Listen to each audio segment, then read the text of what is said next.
Hello and what's up Tojangkis. Sekarang kita sudah bersama dengan Nissan Magnite Premium CVT tahun 2021.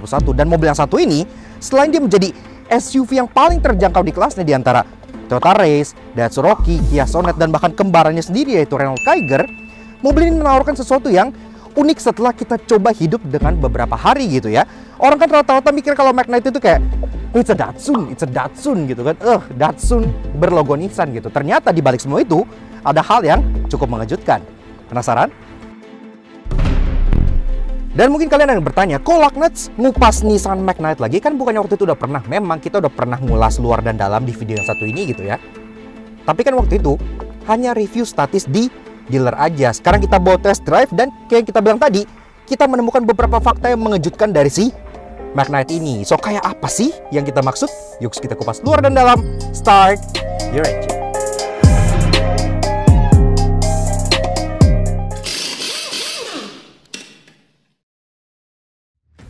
Nah Tojangkis, sebelum kita test drive si Nissan Magnite, kami dari Lagnats punya kabar baik bagi teman-teman yang karpet mobilnya masih standar wool dan gampang kotor gitu nih. Dan bicara soal coil mat, yang terbaik menang telak di pasaran sekarang tentunya none other than First Class Carpet. Terbuat dari PVC coil murni yang bukan hasil daur ulang, karpet First Class memiliki finishing paling tebal, mewah, kuat, dan tentunya sangat mudah dibersihkan. Ada opsi ketebalan 17 mm untuk Prime Series dan 20 mm untuk Signature Series dengan banyak banget pilihan warna yang bisa disesuaikan dengan interior mobil kalian. Kebetulan First Class Carpet lagi ada diskon PPKM alias promo pasang karpet mobil up to 30% off loh. Caranya gampang banget. Langsung screenshot layar ini dan tunjukkan pada saat pemesanan via nomor 0821 1297 0617 atau via IG @firstclasscarpet di sebelah sini. Promonya tentu sangat terbatas, jadi jangan sampai ketinggalan. Dan tentunya untuk info lebih lanjut, kalian bisa cek websitenya di www.firstclassstripcarpet.com. Bye-bye karpet jadul.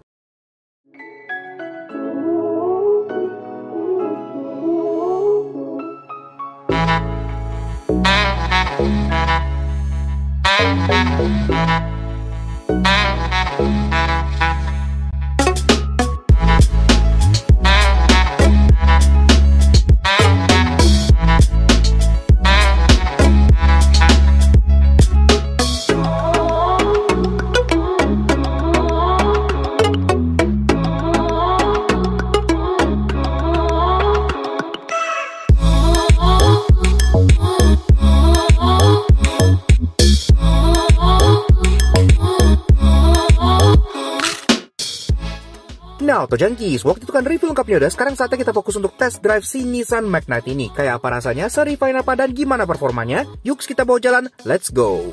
Nah, Tojangkis, Nissan Magnite Premium CVT tahun 2021. Sebelumnya kita memang sudah pernah mengulas review luar dan dalam secara detail dari si Magnite. Kalau kalian belum nonton, tonton dulu di video sebelah sini ya. Karena di sini kita nggak akan ngulas perintilannya lagi, kita akan lebih fokus ke rasa berkendaranya. Kayak apa sih naik Nissan Magnite alias SUV yang paling terjangkau di kelasnya. Seperti yang kalian tahu, ini kan kelasnya tuh sama dengan Race, Rocky, Sonet, dan tentunya kembarannya sendiri yaitu Kiger gitu. Tapi dia yang paling terjangkau.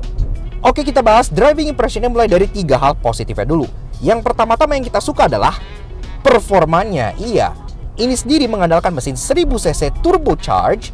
Ya, konfigurasinya mirip gitu ya, kayak Race Rocky gitu. Tapi secara data di atas kertas dan secara feeling naik pun berasa ya kalau mobil ini itu performanya lebih baik, terasa lebih kencang dan nariknya pun terasa lebih urgent gitu, walaupun sama-sama 1000cc turbo.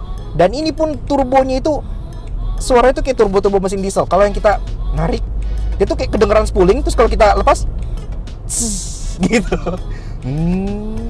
gitu.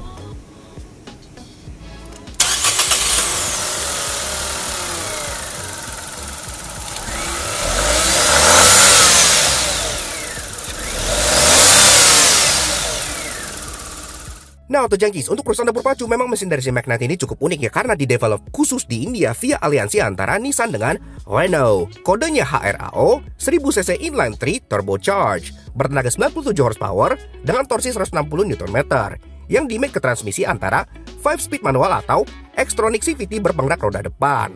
0-100-nya dicatat dalam waktu kurang lebih 12 detik. Emang gak kencang karena lebih ngincer efisiensi. Katanya sih bisa 1:20, dan katanya teknologi coating silindernya itu sama dengan Nissan GT-R. Leh uga.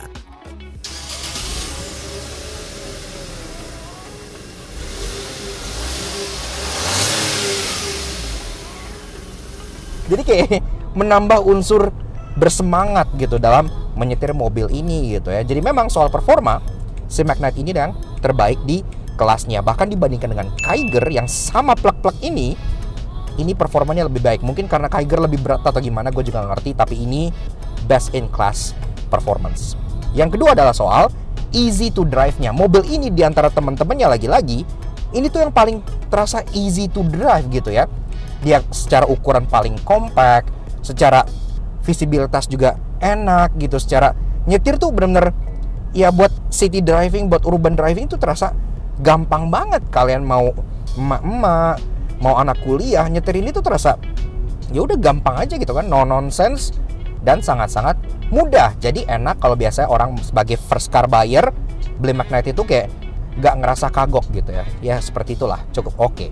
Dan yang ketiga adalah fitur penunjang mengemudi. Memang secara safety dia nggak secanggih Race Rocky yang udah ada TSS. Dia juga secara entertainment nggak secanggih Sonet yang udah ada Bose audio dan lampu disco dan cooler seat gitu ya. Tapi justru fitur-fitur di Magnite ini menunjang untuk kalian berkendara dan nggak ada di rival-rivalnya. Pertama-tama, kamera 360. Iya, mobil ini merupakan salah satu mobil termurah di Indonesia baru yang kalian bisa beli yang punya kamera 360. Ini teknologi Nissan banget, karena kan memang around view monitor itu kan dulu debut di Nissan Elgrand. Sekarang udah turun all the way sampai ke mobil terjangkau kayak Magnite gini. Ini nice banget. Sekaligus lampu depannya dia sudah full LED, dan gak hanya full LED aja, tapi sudah quad projector. Iya, rata-rata teman-temannya lampu main beamnya itu kan masih multi reflektor LED kayak Vario gitu kan. Ya, Race, Rocky, Sonet, multi reflektor LED. Ini sudah LED projector. Dan gak hanya di main beamnya, fog lampnya di bawah juga sudah LED projector. Jadi terbukti pas kita berkendara malam paling terang dan cahaya itu paling bagus gitu ya. Cut off-nya paling bersih. Ya iyalah, projector 4 biji gitu kan. Jadi memang terasa cukup oke. Jadi fitur-fiturnya lebih menunjang untuk kalian berkendara gitu. Namun tentunya seperti biasa tidak ada mobil yang sempurna, karena itu sekarang kita bahas 3 hal negatif dari driving impression si Nissan Magnite ini. Yang pertama-tama adalah soal driving positionnya. Iya, well, ini memang jok udah ada seat height adjuster, tapi untuk bagian setir dia baru bisa tilt, dia nggak bisa teleskopik. Untuk posisi sendiri, kalau gue posisiin pedalnya itu pas gitu ya, kayak gini nih. Ini posisi pedal pas, tangan gue tuh kejauhan. Iya, jadi agak kurang nyaman. Kalau gue posisiin pedalnya tuh pas kayak gini, tangan gue nekuk karena tangan gue jadi kedeketan gitu. Sehingga mencari posisi mengemudi yang enak, terutama untuk orang yang tinggi, itu agak susah. Menurut gue yang 170 cm masih tolerable, masih oke. Tapi untuk kayak Alex, kayak Grady gitu ya, yang tinggi-tinggi, pasti akan merasa kurang nyaman di balik kemudi si Magnite ini. Kemudian yang kedua adalah soal getaran 3 silinder. Nah ini gak bisa dipungkiri ya, karena mesin 3 silinder mau dibikin sehalus apapun pasti tetap akan bergetar karena pincang gitu kan. Cuman 3 silindernya. Nah, di sini sendiri juga sama, dia tetap terasa getarannya terutama pas idle, terutama pas kalian belum jalan gitu ya. Kalau kalian udah di jalan di atas kecepatan 60, mungkin udah gak gitu terasa. Tapi kalau kalian lagi low speed dan lagi idling gitu ya, terasa banget getaran 3 silindernya. Dan ketiga yang terakhir adalah menurut gue yang agak fatal, right and handlingnya. Padahal feeling setir Magnite ini gue cukup suka karena dia yang paling kayak berat gitu ya di kelasnya. Dia ada have-nya gitu, jadi bikin kita cukup pede. Tapi nggak demikian dengan kaki-kaki mobil ini.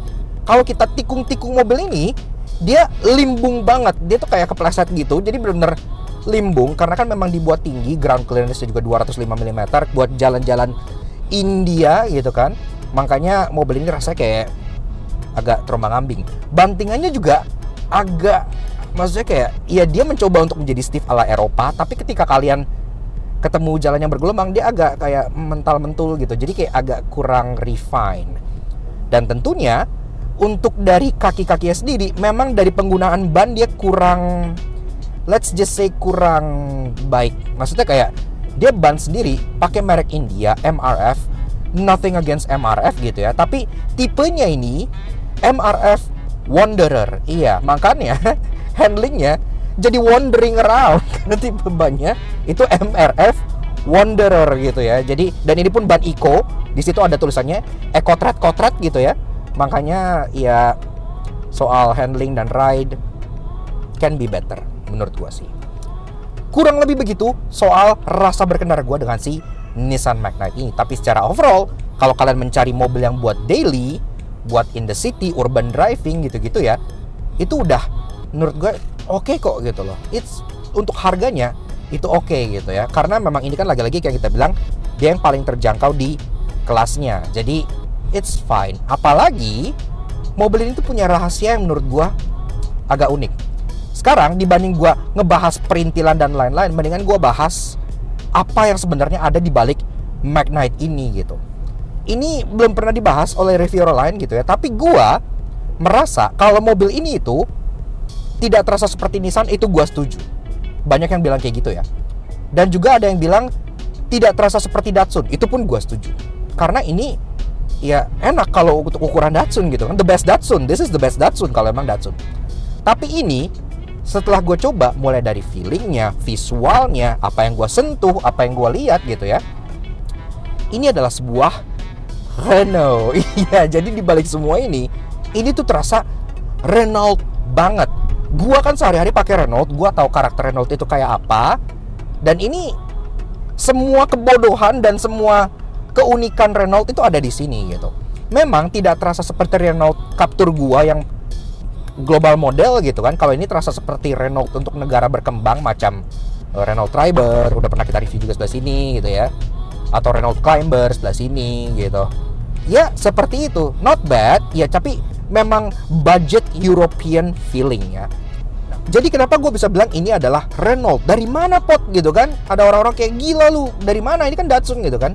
Nah, kayak yang gue bilang, setelah gue lihat parts semua segala macam ada di sini, gue bisa simpulkan kalau mobil ini 80% Renault, 20% Nissan. Iya. Kenapa?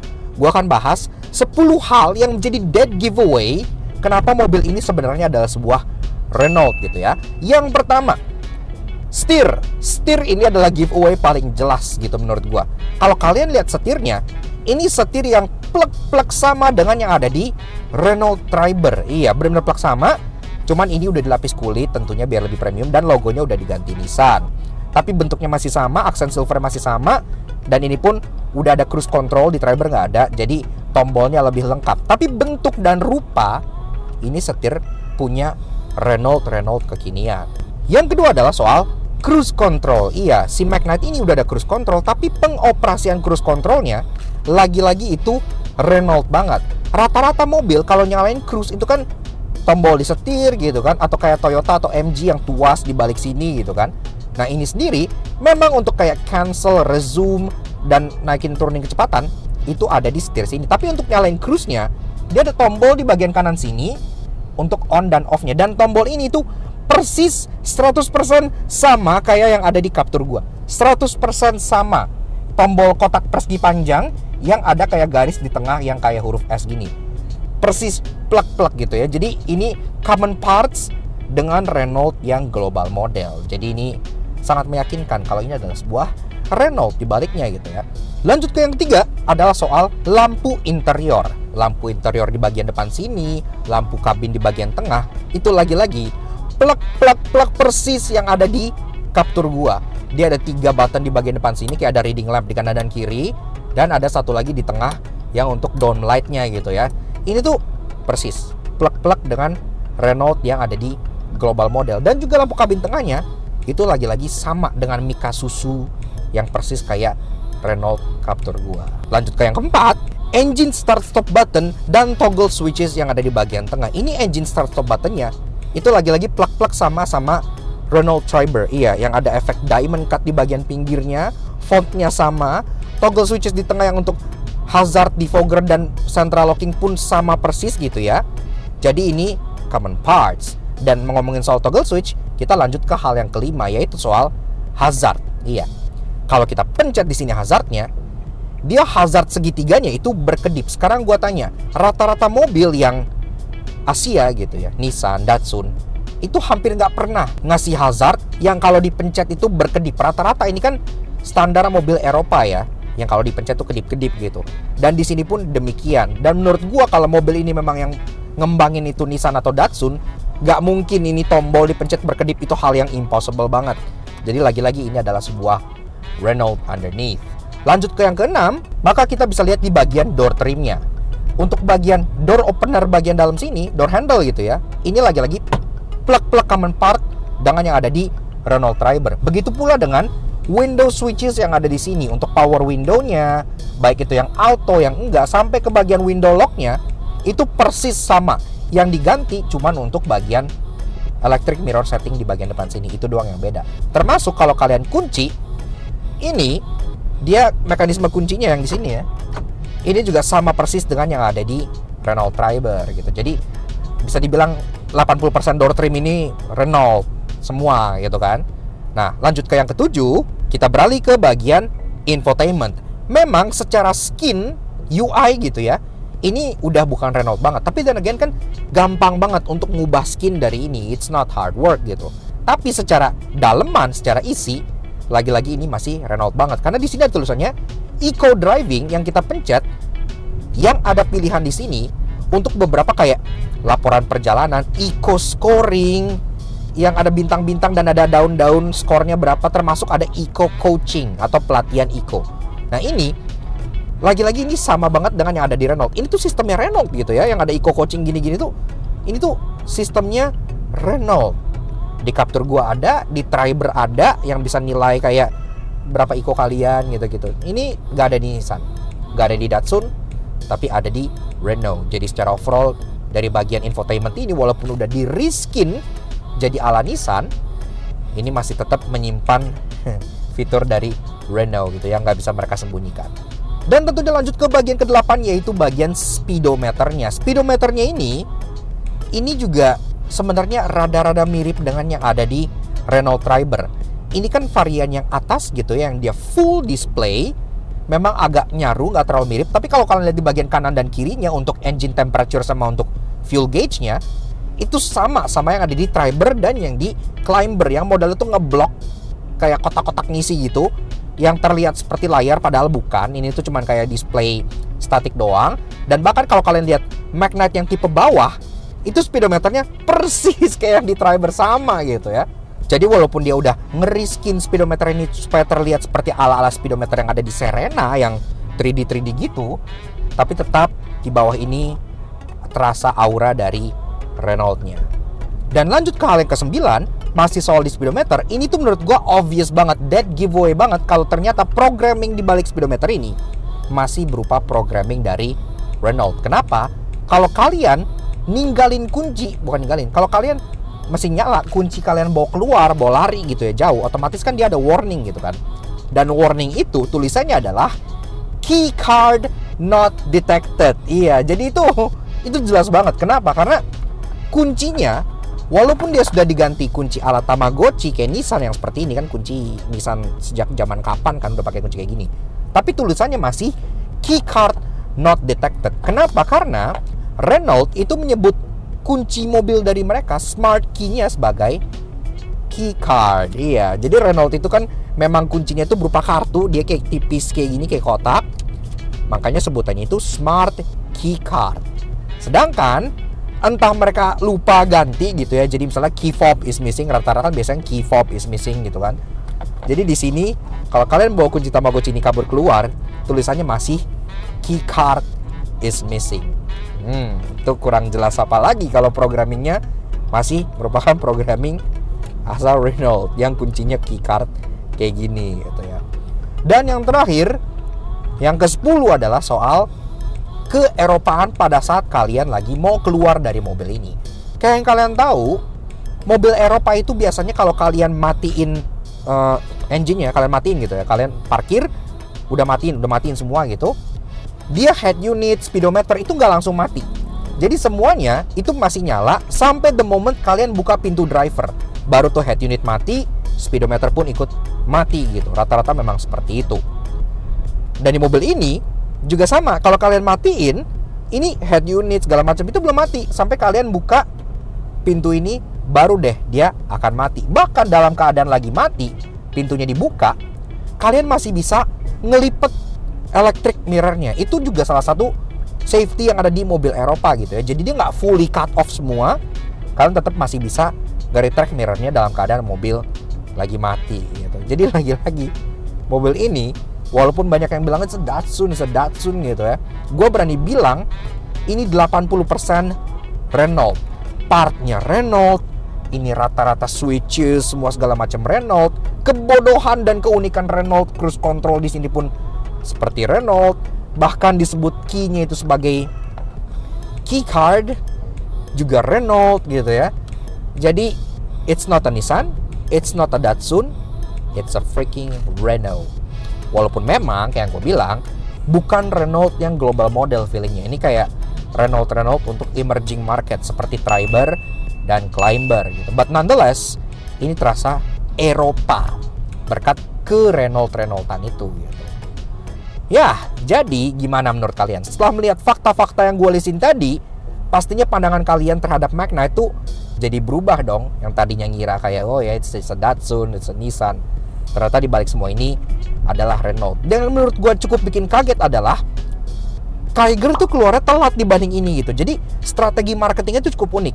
Biasanya kalau ada mobil kembar, itu kan yang asli duluan yang keluar, baru yang rebatch-nya keluar. Jadi kayak contohnya Expander Livina, Expander udah keluar, Livina baru nyusul gitu kan. Tapi di sini justru terbalik. Ini partnya 80% Renault, tapi Renault-nya Kiger itu keluarnya belakangan gitu. Padahal Kiger itu actually the base car, mobil sebenarnya itu Kiger. Ini tuh Kiger dengan jubah Nissan, kayak gitu cara gampangnya gitu ya. Cuma dikeluarin duluan, Kigernya nyusul belakangan. Mungkin itu strategi supaya Kiger fiturnya lebih lengkap, atau mungkin bisa disempurnain lagi sebelum Kiger actually keluar gitu kan, atau gimana. Tapi yang jelas seperti itu gitu. Jadi mereka lagi-lagi cukup unik. Kurang lebih sih begitu soal pendapat dan point of view gue mengenai si Nissan Magnite yang udah gue coba beberapa hari belakangan ini gitu ya. Gue pun cukup kaget karena gue gak nyangka di balik logo Nissan dan grill Datsun ini bersemayam ke Renaultan yang sangat-sangat jelas gitu. Makanya ada beberapa fitur di mobil ini yang sebenarnya nggak kedeteksi tapi terasa lebih Eropa dibanding rivalnya. Kayak yang tadi gue bilang, contohnya kayak pas kalian matiin ini nggak langsung mati semua gitu. Kayak kalau race Rocky itu kan kalau kalian matiin jeblek langsung gelap semua gitu kan. Kalau ini enggak, kayak mobil Eropa karena masih bisa lipat spion gitu-gitu. Ya jadi kurang lebih seperti itu. Walaupun memang secara feelingnya it still feels like an Indian car because Indian quality is bad quality gitu. Tapi ya secara overall menurut gua Magnite ini sangat mengejutkan. Kalian harus coba dulu sebelum kalian judge mobilnya.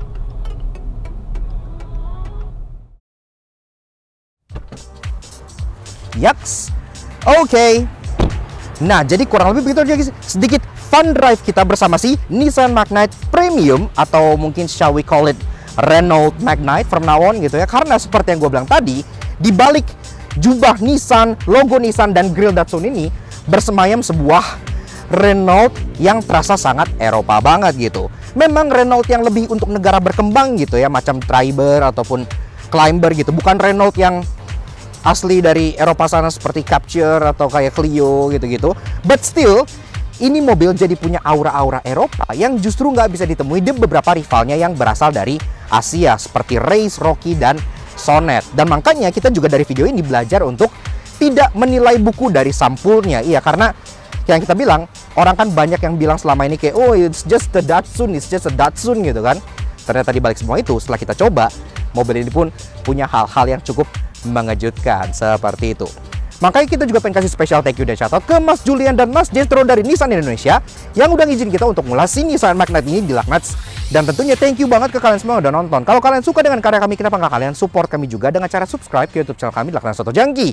Kepoin juga sosial media kami untuk Instagram kami di Laknats_Jis plus ini, supaya kalian selalu up to date dengan mobil yang kita review, fun fact otomotif, dan bisa ngeliat kita ngupas video-video mobil dengan view yang berbeda dari yang lainnya seperti yang satu ini. Kalau kalian gimana? Setuju nggak? Kalau menurut kalian, setelah melihat semuanya, apakah menurut kalian mobil ini hanyalah sebuah Datsun atau justru Renault in the skies gitu ya? Kalau menurut kita sih ini Renault banget, dari feelingnya, dari visualnya gitu ya, Renault banget seperti itu. Sekian aja untuk si Renault Magnite yang satu ini. We'll see you guys again in the next video. Ride safe and Godspeed.